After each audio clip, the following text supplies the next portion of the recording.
I'm Dustin Good. I'm a product specialist with Roland Canada, and we're here to show off some new gear for you guys. So today we'll see at least 4 products. Basically, we'll talk about the new stuff that came out really like the 8th of the 8th. The 8th of the 8th, the 808, August 8th. So it will be 2017. the TR08 will be the first one we'll talk. Then we'll go on to the SH01A. And then we'll go to the SE2 from with Studio Electronics.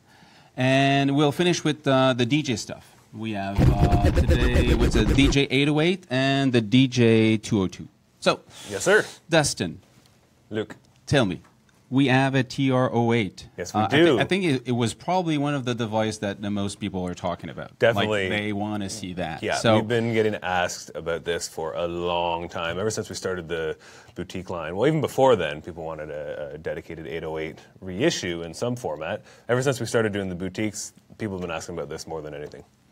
So what's in it? What's the difference? Is there any difference with the original one? Of course there are. There are, yeah. Well, what I'll say is that it has everything the original has, plus more. So for those users who want the authentic original experience, they can use it like that. It has the same creative limitations, but you can actually push it to do some new, more modern kind of features, right? Okay. Yeah. So for those who don't know the TR808, yes. Can you just explain a little bit what it is so they understand what this is supposed to, well, not supposed, but what this is like a reissuing, or this is a new modern version of the 808? Yes, exactly. So, well, the original TR808 was an all-analog drum machine released by Roland in 1980, and it was produced for roughly about 3 or 4 years. It wasn't a huge success at first because there were other products at the time that took the the attention of big studios and big budgets, like the Lindrum, things like that, the LM1.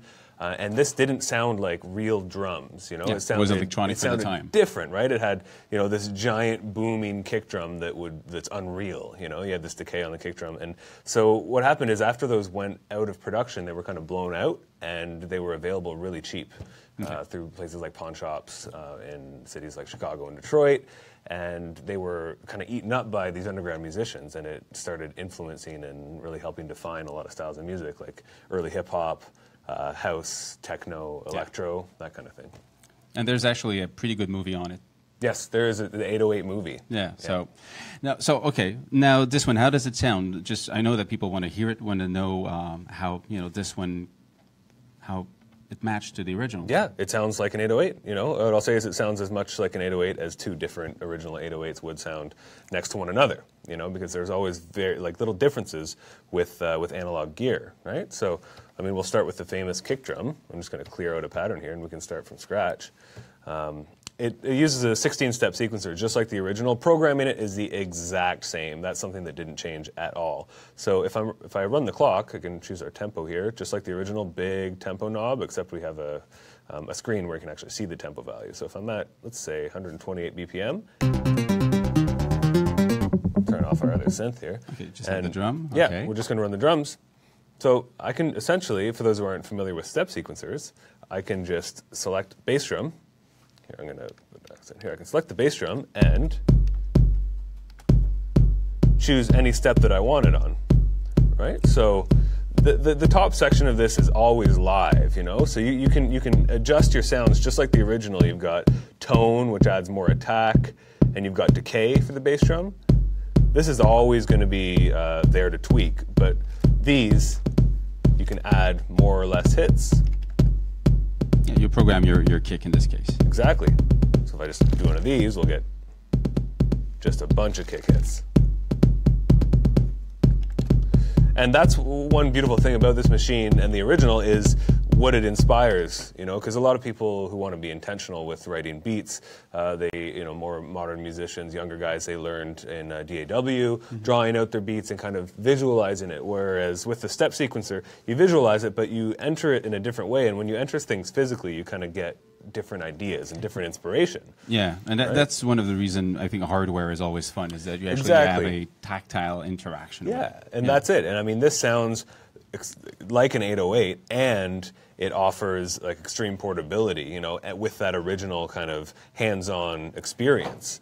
So what's the portable aspect of this? How do you define it? For one, it can run off of batteries. Okay. It can run off USB power from either a computer or just a standard kind of phone charger that'll give 500 milliamps or more. Okay. You know, so whatever, like a fast charging charger for your Samsung. Okay. Same kind of thing. It's just a little micro USB, and it's got an analog output, but all the boutique line has MIDI and audio over USB as well.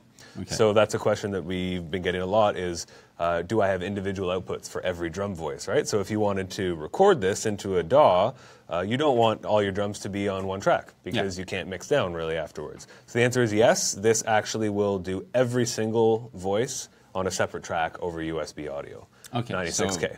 So you can actually mix in your DAW at that point. Totally. Yeah, Okay. you record in your DAW, set up 12 tracks, you've got your kick, you've got your snare, you've got everything completely separated. Okay. Yeah, and just a little bit more about programming it. It's, you know, the step sequencing via the buttons is one of the original ways. The other way is with the tap button. So once I have this kick drum going, up here we can just select the rhythm, the instrument here. So if I wanted to add some hi-hats, like an open hat, I'm first going to bring up the volume so I can hear the hats. And so I could draw it in like this, right? But I can also tap it in with this button. Okay. Right? And you could do that on an original as well. And then you can tweak your sounds as you're going. That's another thing, you know. For live performance with this kind of stuff, you want to be able to actually kind of get into the groove and change sounds as you're going. And just building a beat is so quick, using a mixture of the tap and the step sequencing. So I could add some closed hi-hats, bring up the volume, go add a snare, bring up the volume. All right, so it's just extremely hands-on and very quick. So all these instruments are available like that. And just like the original, we've got control over... I'm starting to move, and I'm moving the camera because I'm having fun. There you go. Sorry. Yeah, if I wanted to add a bit of clavs, maybe. It's as easy as that. And the clap, of course, famous clap.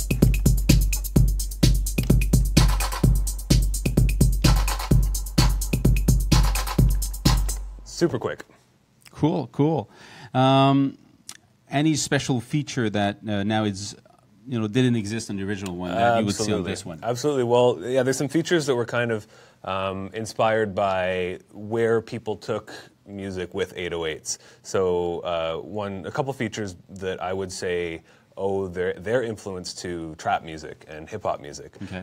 So a lot of modern music, I mean, you hear 808 all the time, even in lyrics in modern music, you know, and sometimes you're like, oh, what is an 808 now? Well, this is an 808, but what did it become? Like, the sound of an 808 is everywhere in hip-hop music. Yeah. All the hi-hats, all the snares in modern hip-hop. It's all 808, and the kicks. So one thing that people did was modify 808s and sample them and change the sound. Longer kicks was one thing. So what we have is we actually have like 2 kick engines in this that you can swap out. So appropriately, I'll take the BPM down a little bit, and I'll change the beat to make it a little more kind of trappy while we're doing this.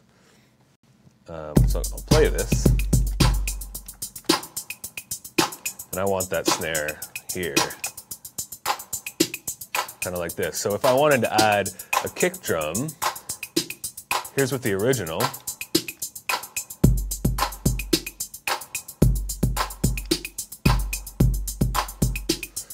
And also we've got the original accent circuit on here, so that adds a little bit of accent on whatever steps you want.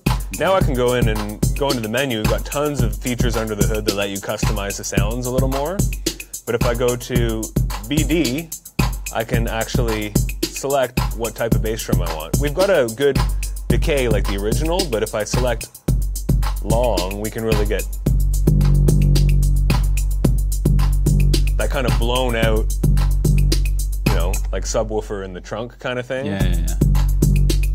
Do you have a compressor on this? Because I saw a comp. Yeah, if you want, especially when you're doing something like this, you can compress it. So I can go to the sub menu here and compress either the kick or the snare. So I go bass drum, and turn up the compressor. Do that, so I get it nice and squashed down, and then I don't have to have it quite as loud. So these are the features, like, you know, the fact, you know, that's my next question is, some will say, that's not real analog. But these are the features you can't find on real analog, you know, compressor. Exactly. What else that, you know, the fact that it is a modern version, what's the pluses? Well, also just customizing each voice a little bit, right? Because like I was saying earlier, two original 808s don't sound alike because they're analog circuitry, right? Yeah. So say if someone had an 808 or has one and they want to get their 808, you can really dial in certain things like we listen to that snare, it's nice and present now. It's really tight. Some 808s had because of the way they were tuned up, have a longer decay on the snare. So you can actually go in and change the decay of the snare drum as well. And you hear the noise here. There, that'll ring out more. Yeah. So you can really tune it. Exactly, you can tune it up a lot. And one more thing in terms of the hip-hop influence on this is that we can actually have a bit of a better higher resolution on the sequencer. So if I'm sequencing my hi-hats, or any instrument for that matter, I can actually add 30-second notes and trills of this sub-step menu. So if I've got these 16ths, you can actually do the hi-hat rolls anywhere you want. So, oh, this is cool. Yeah. And that doesn't exist on the original. No, couldn't do that on the original. Pretty cool. You would need to have a really long pattern, you know? And on that note, you can have, we're just doing 16th note patterns right now, but you can, just like the original, you can chain patterns together, two patterns, like first part and second part, okay. And you also have two variations, like A and B, which is awesome because if you don't want to be stuck with just a 16 note pattern at one time, I can actually, copying on this thing is really easy to copy patterns from one to another, but I can say, all right, I can copy A to B, boom. So you have this thing called variation, right? So you have A side and B side. They'll both be the same right now because I copied them. But say if I edit B a little bit and put a cowbell, right? So we've got that at the end of B. Yeah. Now we can actually listen to A or B or both together. So A, B. Okay, it goes. Right? Like on the TR8. Exactly. Yeah, like on the TR8 and like the original.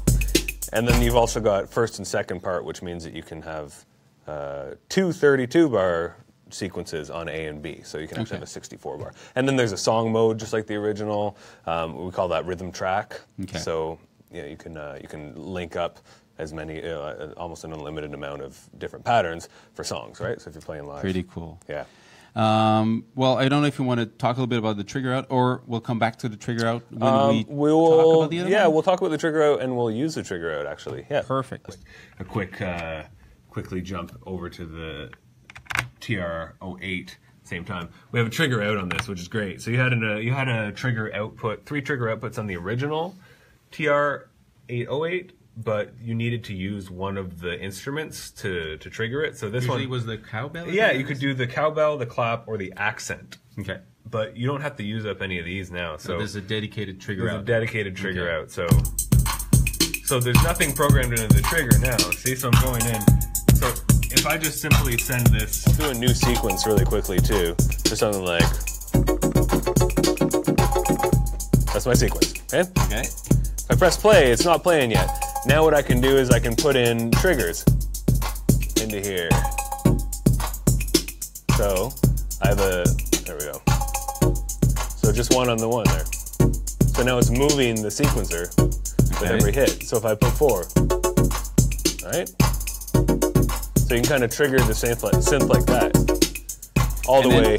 Just to be clear, yeah. Actually, you're playing the steps you entered in the SH, yes. And then it waits before playing the other notes. So Exactly. that's why when we play back the 1, 2, 3, and 4, yeah. Every time it came back, it was going further down the steps, not just just playing back the same. Moving, like if you see it moving in sequentially this direction, every time you get a trigger, it'll just move one step, right? So if I just, oops, there we go. Like I said, just those first 4, it's 1, 2, 3, 4, and it's going to wait. Play the rest. right? That's it. Okay. So you're kind of on the fly redoing the exactly. the and that's rhythm the rhythm of the sequence, and that's another inspirational kind of thing because you could get things that you never planned on. You know, Yeah. resetting sequencers stuff is a really powerful way to be like, oh man, that groove is way better than what I thought I wanted to write. Yeah. You know, nice accident, like we call them. totally. Yeah. As another question, I often ask these questions that like it might mean nothing, but why SH01A? The reason it's SH01A is because we have another product, the Gaia, which is Oh the yeah, the SH01. All right, Yes, that's so right. this is just we actually have those at school. Yeah, there you go. Yeah, killer synth. I should have known. Yeah, and so this is just to differentiate that from, from the Gaia for pretty cool. Yeah, for users and. So that's for the SH. Yep. So and you see, it's really easy to interact over MIDI or analog clock or trigger. That's the cool part about all these devices that you have right now. The CV and gate interaction makes it, it becomes a whole. Yeah, and that's what's happening now. The scene is going really deep into, step sequencers, analog control, all that. And here we have a nice marriage of, analog control and interconnectivity, but a really powerful digital brain. Yeah, pretty cool. Because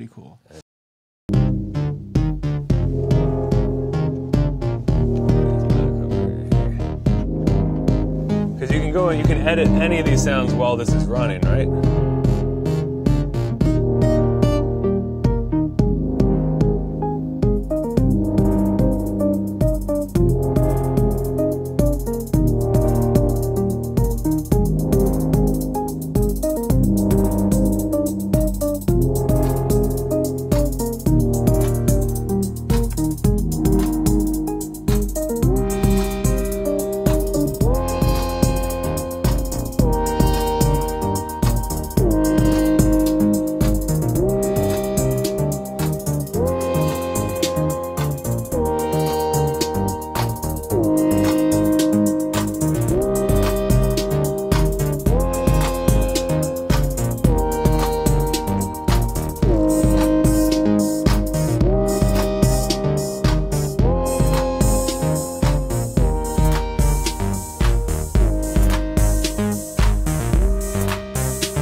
Synced up and tweak it on the fly and have I know we can stop the camera and just play for a couple of hours now. Yeah, that's totally pretty easy. And I'm just waiting for the 909 day now. Yeah. Soon, very soon. Coming soon. Yeah. So, I want to thank you for your thank you. time. I want to thank Roland Canada for taking the time to come here. And I hope you liked the video, you liked the live feed. If you want more of them, just write to us, Musitechnic. We're always interested in showing you new stuff. And, see you soon. All right. Thanks, Musitechnic. Bye-bye.